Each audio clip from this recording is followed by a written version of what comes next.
আসসালামু আলাইকুম। আজ ১২ই ফেব্রুয়ারি নির্বাচনের দিন। দীর্ঘ ১.৫ দশক অপেক্ষা করার পর আজ এদেশের জনগণ পেয়ে যাচ্ছে একটি সুষ্ঠু নির্বাচন।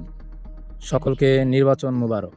এবারে নির্বাচনে ভোট দেওয়ার জন্য মানুষের ভেতর যে উৎসাহ, উদ্দীপনা এবং এই বাস স্ট্যান্ড, লঞ্চ টার্মিনালে যেই পরিমাণে মানুষের উপচে পড়া ভিড় দেখা গেছে, যা থেকে বোঝা যাচ্ছে যে মানুষের ভিতরে একটি ঈদের মতো, উৎসবের মতো একটি আমেজ কাজ করছে। 17 বছর ভোট দিতে পারি নাই শান্তিভাবে, এই জন্য ঈদের চাইতেও বেশি আনন্দ লাগতেছে আর কি। মানুষ যে উৎসাহ উদ্দীপনা নিয়ে গ্রামে গিয়েছেন ভোট দিতে, আমি দোয়া করি সেই উৎসাহ উদ্দীপনা এবং আমেজ যেন থাকে এবং একটি সুষ্ঠু ভোট যেন এবারে হয়। আমাদের সকলের কাছে অনুরোধ, আপনারা সকলে ভোট কেন্দ্রে যান এবং সুষ্ঠুভাবে ভোট দিন।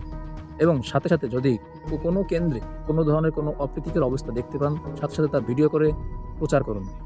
বর্তমানে নিউজ মিডিয়াগুলো অনেকটা একপাক্ষিক হয়ে গেছে, যে কারণে আমাদেরকেই মিডিয়া হয়ে যেতে হবে। কোনো ধরনের কোনো অঘটন, কোনো ধরনের কোনো দুর্ঘটনা এবং অপ্রীতিকর অবস্থা দেখলে সাথে সাথে তা ভিডিও করুন এবং সঙ্গে সঙ্গে তা প্রচার করুন, যাতে অপপ্রচারকারী এবং মিডিয়াকে রুখে দেওয়া সম্ভব হয়।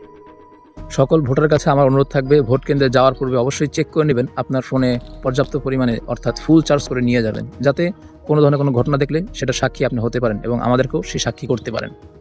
যারা এত লম্বা একটা পথ পাড়ি দিয়ে ভোট দেওয়ার জন্য শুধু বাড়িতে এসেছেন, দয়া করে আপনারা ৫০০-১,০০০ টাকা বিনিময়ে আপনারা বিক্রি হয়ে যাবেন না। আপনারা সুষ্ঠুভাবে ভোট কেন্দ্রে যাবেন এবং ন্যায় ও ইনসাফের প্রার্থীগুলোকে বেছে নিয়ে সংসদে পাঠাবেন, যাতে করে এবারের সংসদটা হয়ে উঠবে ন্যায় ও ইনসাফের সংসদ। এবারের ভোট ন্যায় ও ইনসাফের পক্ষে হোক এবং গণভোটে অবশ্যই হ্যাঁ দিন।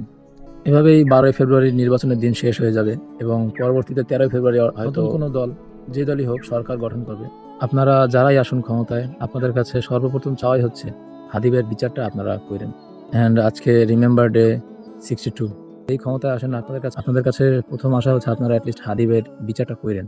আমাদেরকে গুলি করার আগ পর্যন্ত কোনো কিছু আমাদের গায়ে লাগে না। যতক্ষণ না পর্যন্ত বুকে বা মাথায় গুলি চলবে ততক্ষণ কোনো আমরা কোনো স্ট্রাগল মনে করি না, এবং এক্সট্রা কোনো সিকিউরিটি লাগবে না।